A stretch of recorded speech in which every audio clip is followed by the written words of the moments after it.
요한계시록 12장 1절에서 17절에 있는 말씀입니다. 요한계시록 12장 1절에서 17절에 있는 말씀,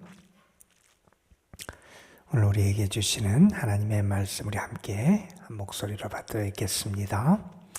하늘에 큰 이적이 보이니 해를 옷 입은 한 여자가 있는데 그 발 아래에는 달이 있고 그 머리에는 12별의 관을 썼더라. 이 여자가 아이를 베어 해산하게 되매 아파서 애를 쓰며 부르짖더라. 하늘에 또 다른 이적이 보이니 보라, 한 큰 붉은 용이 있어 머리가 7이요 뿔이 10이라. 그 여러 머리에 7 왕관이 있는데 그 꼬리가 하늘의 별 3분의 1을 끌어다가 땅에 던지더라. 용이 해산하려는 여자 앞에서 그가 해산하면 그 아이를 삼키고자 하더니 여자가 아이를 낳으니 이는 장차 철장으로 만국을 다스릴 남자라. 그 아이를 하나님 앞과 그 보호자 앞으로 올려가더라. 그 여자가 광야로 도망하매 거기서 1260일 동안 그를 양육하기 위하여 하나님께서 예비하신 곳이 있더라. 하늘에 전쟁이 있으니 미가엘과 그의 사자들이 용과 더불어 싸울세. 용과 그의 사자들도 싸우나 이기지 못하여 다시 하늘에서 그들이 있을 곳을 얻지 못한지라. 큰 영이 내쫓기니 옛뱀 곧 마귀라고도 하고 사탄이라고도 하며 온 천하를 꿰는 자라. 그가 땅으로 내쫓기니 그의 사자들도 그와 함께 내쫓기니라. 내가 또 들으니 하늘에 큰 음성이 있어 이르되 이제 우리 하나님의 구원과 능력과 나라와 또 그의 그리스도의 권세가 나타났으니 우리 형제들을 참소하던 자 곧 우리 하나님 앞에서 밤낮 찬송하던 자가 쫓겨났고 또 우리 형제들이 어린 양의 피와 자기들이 증언하는 말씀으로써 그를 이겼으니 그들은 죽기까지 자기들의 생명을 아끼지 아니하였도다. 그러므로 하늘과 그 가운데 거하는 자들은 즐거워하라. 그러나 땅과 바다는 와 있을진저 이른 마귀가 자기의 때가 얼마 남지 않은 줄 알므로 크게 분내어 너희에게 내려갔음이라 하더라. 용이 자기가 땅으로 내쫓긴 것을 보고 남자를 낳은 여자를 박해하는지라. 그 여자가 큰 독수리의 2 날개를 받아 광야 자기 곳으로 날아가 거기서 그 뱀의 낯을 피하여 한 때와 2 때와 반 때를 양육받으매 여자의 뒤에서 뱀이 그 입으로 물을 강같이 토하여 여자를 물에 떠내려가게 하려 하되 땅이 여자를 도와 그 입을 벌려 용의 입에서 토한 강물을 삼키니 용이 여자에게 분노하여 돌아가서 그 여자의 남은 자손 곧 하나님의 계명을 지키며 예수의 증거를 가진 자들과 더불어 싸우려고 바다 모래 위에 서 있더라. 아멘. 여러분 아마 가지고 계신 유인물이 계실 텐데 그것을 보면 우리가 지금 어디에서 어떤 말씀을 읽고 있는지 내용적인 흐름을 여러분이 좀 파악하실 수 있을 것 같아서 이 자료를 드리니까 한번 보시면서 말씀을 읽으셨으면 좋겠습니다. 우리는 지금 7 봉인을 떼는 그 7 봉인의 재앙과 관련된 말씀, 그리고 8장부터 이어졌던 7 나팔을 부는 것과 관련된 그 말씀들을 다 읽어왔습니다. 그리고 이제 우리는 15장부터 이어지는 7 대접을 뒤엎는 그런 것과 관련된 말씀 사이에 등장하는 12장, 13장, 14장의 다른 환상들을 우리가 읽게 됩니다.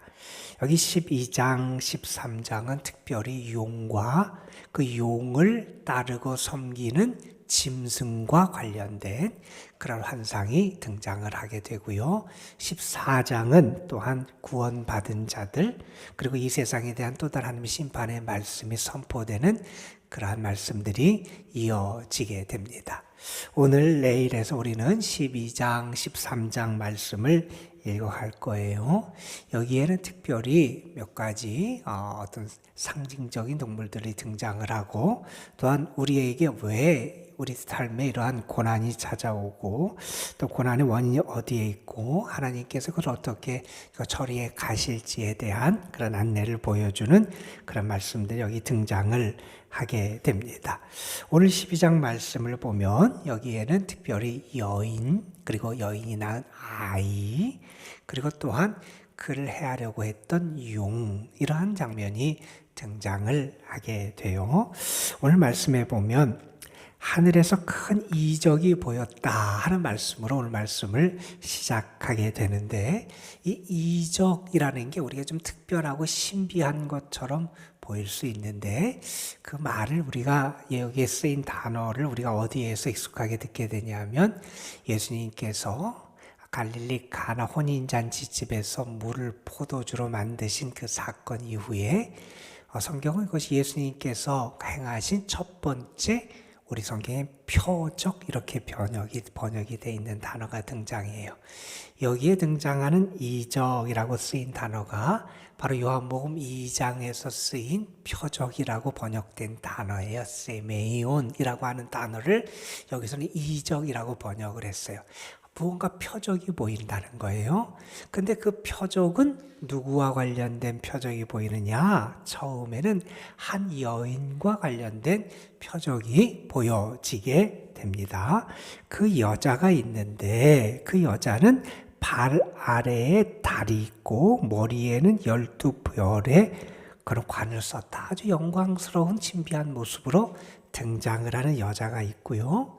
그 다음에 보면 2절에 그 여자가 아이를 베어 해산하게 되었다. 그리고 아파서 해산하려고 고통 중에 있는 그런 모습을 우리에게 보여줍니다.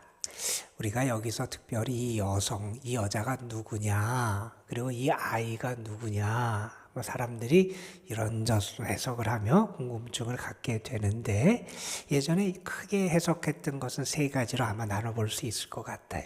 하나는 그런 해석을 했습니다. 이 여성은 유대교고 그 여인을 통해서 태어난 아이는 우리 기독교다, 이렇게 해석하는 그런 흐름도 하나 있었어요. 또 하나의 해석은 이런 겁니다. 이 여인은 예수님의 어머니 마리아를 나타내는 것이고, 이 아이는 메시아 되고 어린 양 되시는 예수님을 나타내는 거다. 우리가 그렇게 볼 수 있는 내용도 다음에 등장을 해요. 왜냐하면 이 여사가 낳은 아이가 5절에 보면 장차 철창으로 만국을 다스릴 남자다. 그러니까 온 세상을 그 강철의 지팡이로 이 세상을 다스리고 통치하는 권세와 능력이 있는 분으로 등장을 하고요. 또 그 아이를 하나님 보좌 앞으로 하늘로 하나님이 옮기셨다, 이런 말씀이 있으니까 이건 아마 예수님의 승천과 관련된 말씀을 우리가 이해할 수 있을 거예요. 그래서 이 아이의 5절에 등장하는 모습은 어린 양 되시는 예수님, 그리고 메시아 되시는 그러한 예수님의 모습을 우리에게 보여주기 때문에 이 여성을 마리아고 이 여인이 낳은 아이를 또한 예수님, 메시아로 우리가 이해할 수도 있을 거예요. 그런데 우리가 또 그렇게만 보기가 또 어려운 이유가 저 뒤에도 등장을 하게 됩니다. 여러분 17절에 보면 어떤 표현이 등장하냐면, 이제 용이 그 여성의 남은 자들을 이제 핍박하고 그들과 싸우려고 한다 하는 표현이 등장을 하는데, 그 여인의 남은 자손들이 누구냐? 하나님의 계명을 지키고 예수의 증거를 가진 자들. 이 사람들은 우리 친실한 신앙인들을 지칭하는 단어잖아요. 그래서 이 여인이 꼭 마리아만을 지칭할 수는 없다 하는 얘기를 하고, 그래서 많은 사람들이 하는 이야기는 공통적으로 이렇게 많은 사람들이 비중으로 해석하는 거, 이 여인은 이 마리아, 예수님 어머니 마리아에 대한 이야기가 그것을 배경으로 하는 이 교회를 나타내는 게 이 여인일 거다, 그렇게 얘기를 합니다. 그리고 그 여인을 통해서 태어난 그런 자손들은 아마 이 교회의 신실한 신앙인들을 나타낼 거다, 이렇게 해석들을 많이 합니다. 어쨌든 그 여인에 대한 그러한 여기에 그 표적이 등장을 하고요. 그다음에 3절 이하에 보면 이제 또 다른 이적, 표적이 등장을 해요. 어떤 상징적인 표적이 등장을 하는데, 어떤 표적이 등장하느냐, 여기 보면 한 용이 등장을 해요. 이 3장, 4장, 12장, 13장 이어지는 말씀에서 이 용이 아주 주도적인 역할을 하는 그런 악한 세력의 대표자로 등장을 하고요. 여러분, 용의 머리가 7이고, 그러니까 붉은색을 띠고 아주 파괴적인 색깔이죠. 피의 색깔 같은 걸 나타내는 거고요. 머리가 7이고 뿔이 10이에요. 그러니까 아주 완전하고 철저한 그런 무슨 권세를 가진 자처럼 등장을 해요. 그리고 머리에는 7 왕관이 있어요. 그건 아마 오만한 그런 영적인 그러한 권위를 나타내는 그런 관을 쓴 것처럼 보여요. 그리고 꼬리가 하늘의 별 3분의 1 끌어다가 땅에 던져요. 그런데 이 붉은 용이 누구냐? 9절에 보면 그 용의 정체를 성경이 우리에게 자세히 설명을 해줍니다. 그 큰 용은 누구냐? 옛 뱀이고요. 여기서의 뱀은 창세기에 등장하는 우리가 알고 있는 이 사탄을 상징하는 거고요. 그래서 이렇게 얘기합니다. 곧 마귀라고도 하고 사탄이라고도 하고 온 천하를 꿰는 자, 온 세상을 미혹시키는 자. 그 사탄이 용으로 등장을 해요. 그 용이 어떤 일을 하려고 그러느냐? 그 여인이 해산할 아이를 삼키고자 한다는 거예요. 그 아이를 해하려고 해요. 마치 우리가 예수님이 탄생하셨을 때 헤롯이 그 어린아이들을 다 학살했던 그런 장면을 우리가 떠올릴 수도 아마 있을 겁니다. 그리고 그 여인이 낳은 아이에 대한 말씀, 우리가 아까 봤던 5절의 말씀이 등장을 하게 되고, 그래서 여인이 등장을 하고 여인이 낳은 아이가 등장을 하고 그 여인과 아이를 해하려고 하는 이 용이라고 하는 사탄의 세력이 등장을 하게 됩니다. 자, 그 다음에 7절부터 장면이 바뀌어요. 어떤 장면이 여기 등장하게 되느냐? 7절부터 보면 전쟁의 모습이 등장을 합니다. 이 전쟁은 지금 어디에서 벌어지는 전쟁이냐? 하늘에서 벌어지는 전쟁입니다. 하늘에서 벌어지는데 하늘에 전쟁이 있으니 누가 싸우느냐? 미카엘, 하나님이 부르시는 하나님의 천사 미카엘이라고 하는, 마이클이라고 하는 천사와 또한 용이, 사탄의 세력, 용과 그와 더불어 싸우는 용의 사자들이 싸우게 돼요. 그런데 그 전쟁의 결과가 어떻게 되느냐? 미카엘이 이기더라는 거예요. 그러니까 사탄이 패하게 돼요. 사탄이 하늘에 더 있을 수 없게 됐다는 거예요. 하늘에서 거할 수 없게 돼서 그들이 어떻게 되느냐? 9절 뒤에 보면 땅으로 쫓겨나요. 용도 땅으로 쫓겨나고 용을 섬기는 사자들도 이 땅으로 쫓겨나게 돼요. 자, 쫓겨나게 돼서 그들이 어떻게 하느냐? 여러분 12절에 보면 뒤에 이렇게 말합니다. 이 마귀가 자기 때가 얼마 남지 않은 줄 알므로 크게 분내어 너희에게 내려갔다. 그 땅에 있는 사람들에게 내려갔다, 이런 표현을 해요. 그래서 그 마귀, 사탄, 용이 땅에 내려가서 자기의 때가 얼마 남지 않았기에 그 마지막 발악을 하며 그가 성도들을 괴롭히고 핍박하는 그런 일을 행한다 하는 말씀이 여기 등장하게 됩니다. 이렇게 미카엘과의 전투에서 패한 그러한 용이 땅으로 쫓겨나고, 그리고 그의 세력들이 땅으로 쫓겨난 그 장면 사이에 어떤 말씀이 등장을 하냐면, 이렇게 하늘의 전쟁에 승리한 하나님과 그 하나님을 따르고 믿고 하는 그런 사람들에 대한 찬양이 여기 등장을 하게 됩니다. 그래서 10절에 이런 찬양이 등장을 해요. 하늘에서 큰 음성이 있어 말합니다. 뭐라고 말하느냐? 지금 뭐가 나타나느냐? 우리 하나님의 구원과 하나님의 능력과 하나님의 나라와 그리스도의 권세가 나타났다는 거예요. 사탄이, 그 용이 이제 전쟁에서 패하고 땅으로 쫓겨나서 이제 하나님의 통치와 다스림과 승리와 영광의 역사가 나타났다. 지금 하나님의 능력과 영광이 나타났습니다. 라고 하는 하늘의 찬양이 울려 퍼지게 돼요. 자, 그러면서 또 11절에 어떤 말을 하느냐? 그런데 이 사탄의 세력을 이긴, 그래서 미카엘과 함께 속하는 하나님께 속한 자들이 있었다는 거예요. 그래서 이 하나님께 속한 자들이 사탄과의 전쟁에서 이겼는데 그들이 어떻게 그 전투에서 이길 수 있었느냐 하는 것을 설명하는 게 11절의 말씀입니다. 11절은 이렇게 말합니다. 우리의 형제들이 어린 양의 피와 자기들이 증언하는 말씀으로써 그를 이겼다. 승리하는 사람들이 이길 수 있었던 게 어디에서 근거하느냐? 어린 양의 피 때문이라는 거예요. 예수 그리스도의 피, 예수 그리스도의 십자가, 예수 그리스도의 그 구원의 능력으로 말미암아 그들이 사탄을 이길 수 있었다는 거예요. 또한 말합니다. 그들이 자기들이 증언하는 말씀, 예수 그리스도에 대해서 자기들이 증언하고 고백하는 그 말씀, 그들의 신앙의 고백의 그 말씀을 통해서 그들이 승리할 수 있었다는 겁니다. 이것은 예나 지금이나 똑같습니다. 여러분, 우리가 악한 세력을 이기고 사탄을 이기고 무찌를 수 있는 것은 우리의 힘, 우리의 능력, 우리가 가진 것으로 되는 게 아님을 우리는 알잖아요. 주님의 피의 공로와 능력으로 이기게 되는 거고요. 우리가 고백하고 우리가 전하는 복음, 그 생명의 신앙의 고백을 통해서 우리가 악한 세력과 사탄의 세력을 이길 수 있다는 겁니다, 여러분. 자, 그렇게 승리한 사람들에 대해서 이렇게 말하면서 그들에 대해서 이런 표현을 합니다. 여러분, 11절 말씀을 보세요. 그들은 죽기까지 자기의 생명을 아끼지 아니했다. 이런 표현을 해요.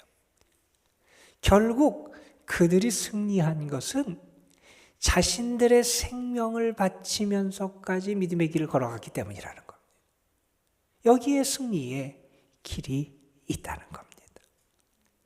자, 이렇게 이제 하늘에서 벌어진 영적인 전쟁에서 미카엘에 속한 사람들이 승리를 하게 되는 모습, 그리고 그애로 말미암은 하나님에 대한 찬양과 그 성도들의 승리에 대한 노래가 이어진 다음에 이제 자기에서 하늘에서 쫓겨난 그 그 악한 세력이 어떻게 하느냐 하는 것이 뒤에 13절 이하에 등장을 하게 됩니다. 그 사탄, 용이 이제 어떻게 하려고 그러냐? 자기가 하늘에서 쫓겨나서 이게 무엇을 하냐면 남자를 낳은 여자를 박해하려고 그래요. 그 아이를 낳은 그 여성을 박해하려고 그래요. 그래서 우리가 이 여성을 우리 교회, 우리 공동체로 보는 이유가 여기 있기도 합니다. 어쨌든 그 여성을 박해하려고 그랬더니 어떤 역사가 나타나느냐? 여러분 14절에 보면 그 여자가 두 날개, 큰 독수리의 날개를 받아서 광야로 가게 되더라는 거예요. 그러니까 하나님이 역사하셔서 그 여인을 피하게 해주셨다는 거죠. 거기서 그가 어떻게 얼마 동안 거하게 되느냐? 그 광야에서 한 때와 두 때와 반 때를 양육받다. 부양을 받는다는 거예요. 자, 그가 한 때, 두 때, 반 때, 여러분 한 때 더하기 두 때 더하기 반 때 하면 3.5잖아요. 3년 반의 시간을 나타내는 거고, 여러분 6절에 똑같은 얘기가 언급되어 있습니다. 6절에 보면 그 여자가 어디로 도망간다고 되어 있습니까? 광야로 도망간다고 되어 있어요. 광야로 도망간다는 게 뒤에 이렇게 실현되는 것이 여기 14절에 언급된 거예요. 광야로 도망가며 거기서 며칠을 구한다? 1260일을 거기서 광야에 머물게 된다고 얘기합니다. 1260일은 42달이고요. 그리고 맞나요? 그리고 3년 반의 시간이에요. 그 시간 동안, 그러니까 아주 긴 시간이 아니라 그 시간의 절반, 3.5의 시간 동안 그곳에 머물게 된다 하는 말씀이 여기 등장을 하게 됩니다. 근데 그곳은 하나님이 그를 위하여 예비하신 그러한 곳이다 라고 6절에 표현을 해요. 여러분 재밌지 않으세요? 광야는 어떤 곳입니까? 광야는 아무것도 없는 곳이에요. 안식할 수 없는 곳이 광야라고 얘기해요. 광야로 도망갔다 그러면 그 여인이 패배하고 실패한 것처럼 보여요. 그런데 하나님이 그 광야도 하나님이 예비하신 곳으로 바꾸시고요.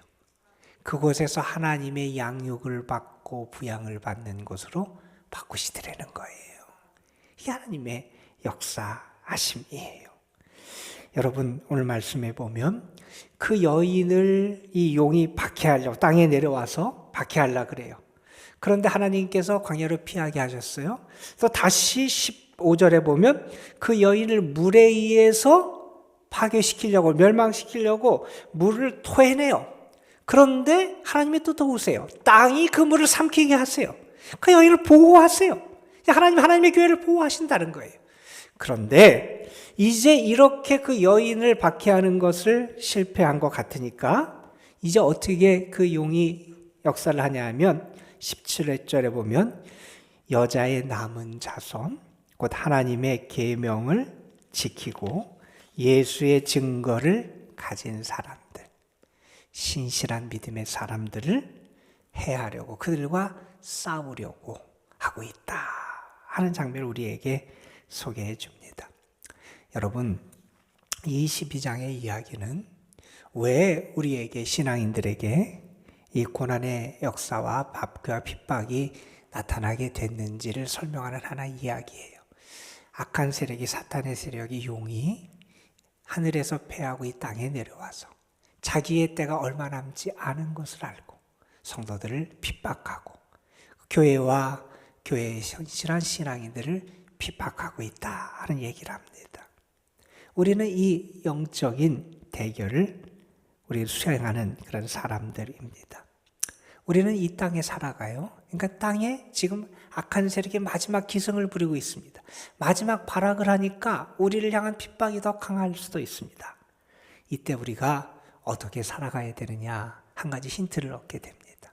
우리는 이미 하늘에서 미가엘이 승리했음을 보고 살아갈 수 있어야 된다는 겁니다.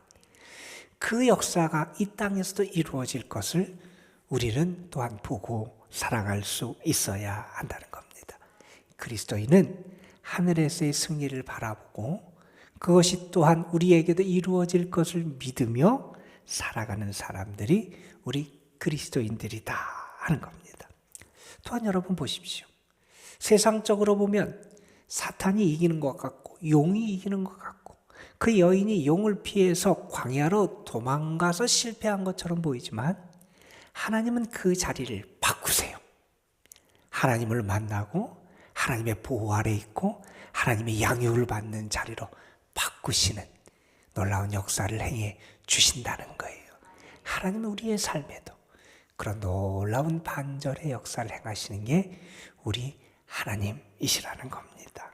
저는 여러분이 오늘의 삶 속에서도 정말 하늘의 승리를 바라보며 이겨낼 수 있는 신앙인들 되시기를 바라고, 혹시 여러분 지금 내가 광야에 있는 것 같아서 그 시간이 너무나 벅차고 힘들고 어려운 분이 계시다면 그 자리에서 하나님의 보호를 받고 하나님의 양육을 받고 하나님의 은혜를 경험하는 귀한 복이 있게 되기를 주님의 이름으로 축원합니다. 기도하시겠습니다. 아버지 하나님, 오늘도 우리를 주의 전에 불러주셔서 믿음이 사람의 봐야 될 하늘의 승리와 영적인 그런 비전을 우리가 다시 한번 품을 수 있도록 인도해 주심에 감사를 드립니다.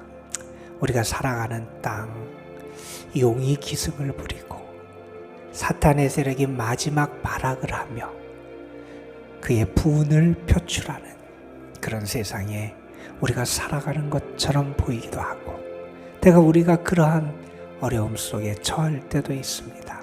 그러나 주님, 우리는 눈을 들어 하늘을 보게 하시고 또한 하늘의 승리를 보게 하여 주시고 그 승리가 이 땅에도 성취될 하나님의 역사를 바라보며 소망을 붙잡을 수 있는 저희들 되게 하여 주옵소서. 분명히 어린 양의 피와 믿음의 그 증언이, 예수 그리스도에 대한 생명의 말씀을 붙잡고 증언하는 그 증언이 그들을 승리하게 했다고 말씀했습니다.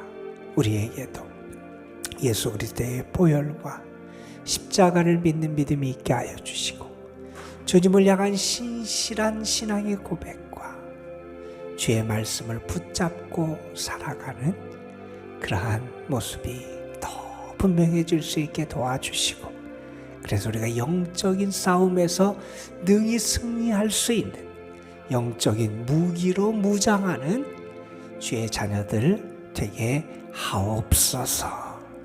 하나님의 계명을 지키고 예수 그리스도에 대한 증언을 간직하며 살아가는, 그래서 주께 속한 신실한 자의 반열에 속하는 저희들 되게 하여 주옵시며, 우리가 어느 자리에 있든지 주의 교회를 보호하시고 교회에 속한 신실한 신앙인들을 보호하시고 지키시고 인도하시는 하나님의 은혜 안에 있음을 감사하며 살아가는 저희들 되게 하옵소서. 하나님, 혹시 광야의 삶에, 광야 같은 메마른 땅에 있어서 힘겨운 이들이 있다면 그 땅이 이 여인이 경험했듯이 하나님이 예비하신 곳이 되게 하여 주시고, 그곳이 하늘의 은혜를 경험하는 곳이 되게 하여 주시고, 살아계신 하나님을 만나는 은혜의 처소가 될 수 있는 은혜도 우리에게 베풀어 주옵소서. 오늘도 우리가 주님 앞에 나와서 기도합니다. 우리의 눈이 열려지게 하시고 우리의 믿음이 더 굳건해지게 하여 주시고, 그래서 열린 눈과 참 믿음으로 주께 간구하고 하늘의 은혜를 구하고 더 주를 가까이 할 수 있는 저희들 되게 하옵소서. 분명히 하나님이 우리의 기도를 들으시고 우리에게도 하늘의 비전을 보여주시고 우리에게도 하늘문을 여시고 응답해 주실 줄로 믿습니다. 그 믿음이 우리에게 있게 하여 주시고 그 믿음으로 구하며 주님 안에 거하는 주의 은혜를 누리는 참 행복을 누리게 하옵소서. 오늘도 사랑하는 성도들과 저들의 가정과 삶을 돌보시고, 또한 우리 연로하신 분들, 병약한 분들, 또 연약한 가운데 어려운 가운데 있는 이들에게 주의 은혜와 위로하심과 사랑이 풍성하게 임하기를 소망합니다. 주님 함께하여 주옵소서. 우리 구주 예수 그리스도의 이름으로 기도드리옵나이다. 아멘.